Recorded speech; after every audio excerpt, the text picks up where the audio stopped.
A gente vai continuar aqui repercutindo o fim das negociações entre os Estados Unidos e o Irã no Paquistão.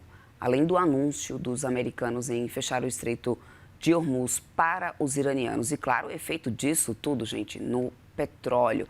Sobre esses assuntos, eu converso agora com o Fernando Camargo, que é sócio-diretor da LCA Consultores, que já está aqui comigo. Fernando, seja muito bem-vindo aqui, Fernando, à nossa programação.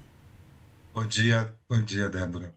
Fernando, muito tem sido repercutido em relação aos preços, né? Preços do barril do petróleo, quanto que isso tem sido, o quanto tem ficado mais caro, pressão inflacionária. Mas agora a gente tem, para além disso, um risco logístico gigantesco. Tivemos o alerta aí já, né, por parte da União Europeia para o risco de desabastecimento dos aeroportos. E eu quero entender do seu ponto de vista até que ponto o mercado ainda está subestimando esse risco de oferta na precificação do petróleo, porque por mais que a gente mantenha uma capacidade produtiva e expectativa de ter uma negociação entre Estados Unidos e Irã, que esse final de semana já não se mostrou favorável, agora o risco logístico e a falta de desabastecimento a régua começa a subir um pouco mais. A precificação ainda está sendo subestimada na tua visão? Débora, é uma boa pergunta. Eu não sei se subestimada, porque, no fundo, os mercados precisam trabalhar com referências, né? A ideia de apostar num desfecho favorável na negociação é botar um limite para a alta do preço, como a gente viu no final da semana passada, o petróleo abaixo de 100, chegando na região de US$ 90 o barril, né? E isso permitiu entender que as medidas adotadas aqui dentro estariam de bom tamanho com essa alta. À medida em que você não tem um sucesso nas negociações e o preço foge da referência em que as contas foram feitas, né?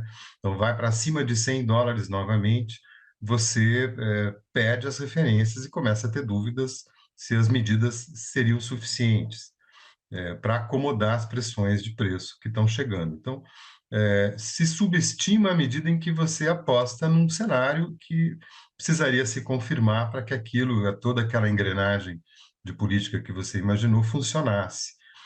Em não dando certo a negociação, os preços perdem a referência e você precisa fazer conta tudo de novo. Então, é uma preocupação se a gente volta a ter o petróleo acima de 100 por muito tempo. Então, de novo, agora a aposta é numa negociação, uma nova rodada de negociação que seja bem sucedida em conter a alta do preço do petróleo em patamares que você tenha como lidar com ele. Agora, Fernando, tentando localizar o Brasil, né, no meio disso tudo, né? Onde estaria o ponto de ruptura nessa situação aqui para o Brasil? Porque a gente sabe que importadores independentes já têm feito até um repasse maior do que nas distribuidoras da Petrobras, mas existe ainda uma defasagem elevadíssima aqui no Brasil, uma preocupação muito grande em relação a isso, né? Porque não é só no Brasil esse choque de petróleo e, obviamente, também o choque no preço dos combustíveis, né? Tivemos aí Estados Unidos com alta histórica da gasolina acontecendo, outros países, o Chile aqui vizinho também anunciando alta gigantesca. Existe um ponto agora de ruptura mais claro, seja em relação a preço ou a tempo, Fernando, a partir do qual simplesmente agora os importadores brasileiros não consigam mais parar, ou seja, consigam ficar sem repassar essa diferença tremenda, ainda mais com essa resiliência do conflito que vai se esticando, né? Acho que essa semana é fundamental. As medidas do governo começaram modestamente a fazer efeito na semana passada. Então, você já tem anúncios de uma pequena redução das cotações medidas pela ANP. Então, é um sinal de que as medidas de contenção começaram a provocar efeitos, mas é muito recente ainda tudo isso. Então, seria importante ter uma semana de estabilidade nas cotações para a gente ver que essas medidas estavam se aprofundando e estariam finalmente chegando aos resultados esperados, né? À medida em que você volta de novo com uma pressão altista sobre o petróleo e, portanto, sobre os combustíveis, você bagunça de novo isso e cria a expectativa de alguma reformulação nessas políticas. Seria possível pensar numa outra um outro caminho de alívio, né, para além dos impostos que já foram anunciados, entre outros, entre outras medidas de contenção, ou não, né? Qual seria o resultado de um cenário em que o petróleo se estabelece num patamar mais alto por um tempo prolongado? E qual tempo é esse, né? Eu acredito que 2 semanas, 3 semanas, por exemplo, você corre o risco de ter uma exigência de mercado, de um repasse maior ou de que haja alguma outra medida de contenção, caso a gente não queira ver a disparada dos preços dos combustíveis no nosso mercado. Fernando, eu quero pegar o gancho no que você citou sobre essas medidas do governo, porque a gente também teve nessa semana a Justiça dando uma liminar para derrubar aquele imposto de exportação ali implementado pelo governo para poder tentar justamente, né, fazer com que essas medidas adotadas para tirar a pressão aí da questão da alta do petróleo fosse mais neutra na questão do orçamento.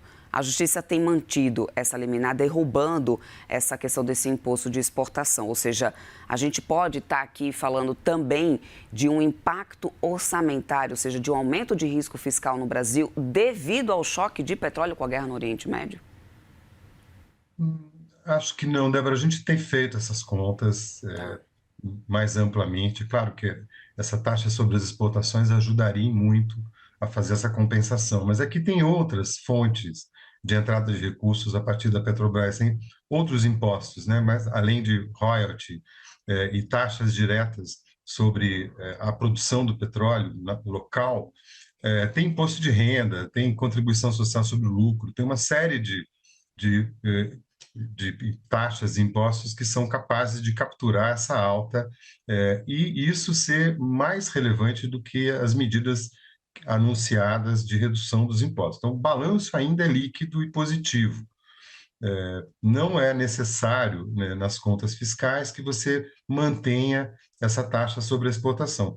É que, no fim das contas, isso faz sentido, que você crie uma transferência entre os ganhos de uma forma mais direta, né, sobre o ganho imediato com a alta do petróleo na exportação, com esses repasses. Então, mas não é necessário manter isso sob o ponto de vista do balanço fiscal.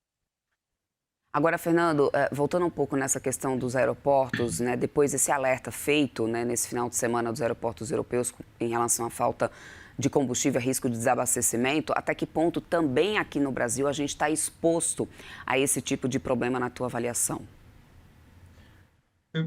A gente depende um pouco menos dessa rota do Estreito de Hormuz do que a Europa, claramente. A gente já tem outras rotas, tem muita diesel que a gente importa, vem pelo Mar do Norte, acesso ao Atlântico sem passar pelo Canal de Hormuz. E o querosene de aviação também, a parcela importada, vem por outras rotas que não são dependentes. É claro que esse problema que afeta países importantes como europeus, podem acabar afetando a gente por desvios de rotas para atender a Europa. E a gente acaba ficando com uma oferta limitada em função dessas trocas, dessas substituições. Então, não é neutro, mas somos menos dependentes dessa rota. E, por enquanto, temos conseguido suprir esses mercados e conter essa questão do diferencial de preços entre o importado e a oferta local, em função dessas medidas, que elas ainda estão, digamos, num patamar de que sejam suficientes para amenizar esse desequilíbrio dos preços, claro, desde que essa cotação do petróleo não dispare e por muito tempo. E, Fernando, como que você avalia também a competitividade, tanto das nossas importações como exportações do setor de petróleo, diante dessa resiliência em repassar preços? Porque em um mundo que a gente tem, né, uma demanda alta, por exemplo, até uma dependência maior de lugares como a União Europeia, o petróleo vai tender a correr, obviamente, para lugares que estejam pagando mais por esse petróleo, mas a gente ainda tem dependência, parte, né, de importação.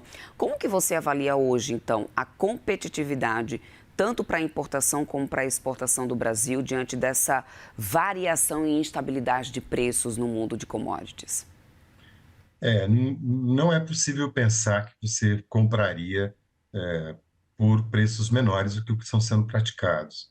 Então, esse é o problema, né? Você tem que seguir o mercado, senão você perde a condição de recebimento dessa mercadoria.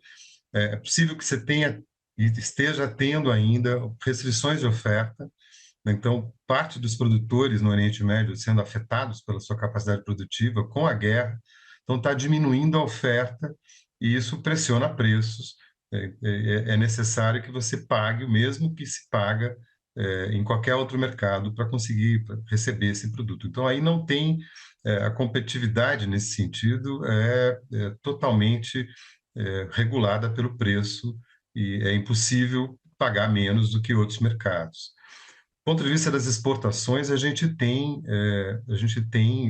tido uma demanda relevante aqui, tem tido uma capacidade de atender a essa demanda e também praticado preços internacionais, até pela qualidade que tem saído do nosso petróleo, mais fino, um petróleo mais interessante para as refinarias globais.